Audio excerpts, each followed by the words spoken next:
Okay, so picture this. We're on a place called Vulture's Peak, and 3 monks are gathered together. 2 of them have come to visit the third, a monk named Channa. But this isn't just some friendly social call. No, this is a crisis, a really profound one. Channa is incredibly sick, and the pain he's in is pushing him towards a decision that seems, well, unthinkable. So let's dive into this ancient and honestly very challenging story.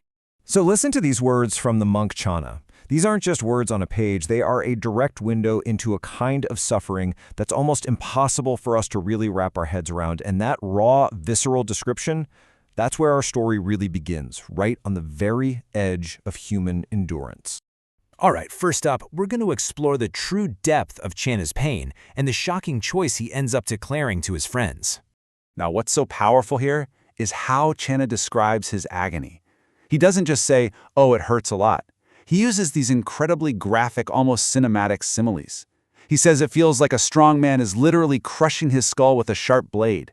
The headaches, like a tight leather strap being wrenched around his head. The pain in his stomach is like a skilled butcher carving him open. And the burning fever, it feels like 2 strong men are holding him over a pit of hot coals and roasting him alive. I mean, come on, this isn't just pain. This is pure torture. And all of that suffering, well, it leads to this. Channa looks at his friend, Sāriputta, who happens to be one of the Buddha's most senior disciples, and he just states his intention with this chilling clarity. He's going to end his own life. And there it is. That's the central conflict, the agonizing choice at the very heart of this story. So you'd probably expect Sāriputta to beg him to reconsider, right? Instead, he does something completely unexpected. He totally shifts the focus away from Channa's body and onto the nature of his mind. He starts this deep, philosophical investigation. And this is the pivot point. Sāriputta asks a question that on the surface seems totally disconnected from the pain. He asks Channa about his relationship with his own senses. You know, the eye and what it sees, the ear and what it hears. He's really asking, do you identify with these things? Do you actually believe they make up some kind of permanent you? Channa's response is just astonishing. Even in the middle of all this agony, his wisdom is crystal clear. He says he sees the eye and everything known through it with this understanding.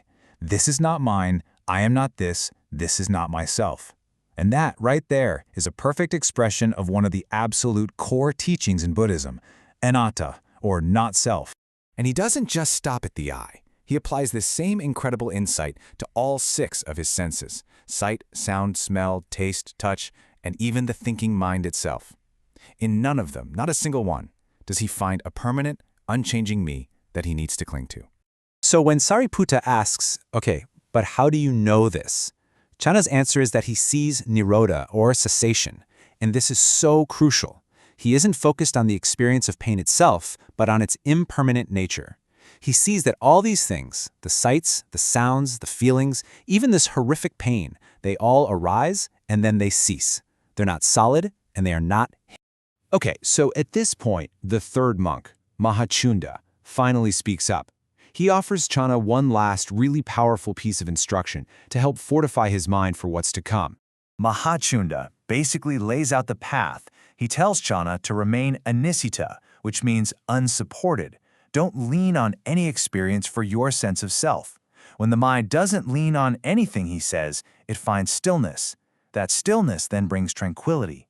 And in that deep calm, the whole cycle of coming and going, of rebirth, it just ends. This, he says, is the end of all suffering. And with that, Sāriputta and Mahākassapa leave. They've tested his wisdom, they've given him one last reminder of the path. And now, Channa is left alone. Just him, his pain, his profound insight, and the knife.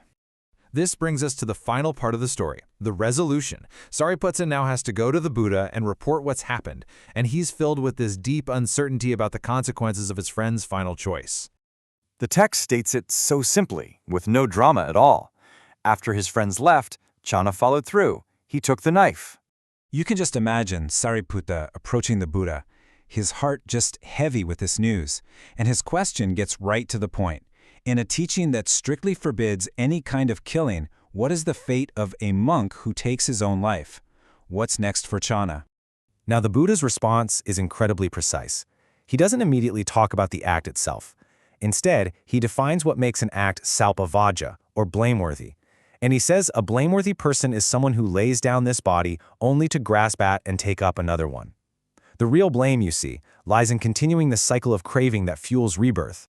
And then comes this absolutely stunning verdict. The Buddha declares that the monk Channa took the knife anupavajo, blamelessly, without fault. Why?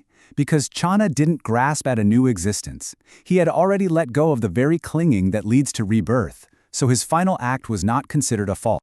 And this right here is the absolute key takeaway from this entire thing. This story isn't an endorsement of suicide. Not at all. It's a radical statement about consciousness. The moral quality of what Channa did was determined not by the physical event, but by the state of his mind when he did it. He had already done the hard work. He had already found liberation. His mind was already free. And so we're left with this really powerful question to chew on. Channa's insight let him see his pain not as my pain, but simply as a phenomenon, something arising and passing away. And it really makes you wonder, how would our own lives change if we could make that fundamental shift in perception, from I am suffering to simply acknowledging there is suffering? It might just change everything.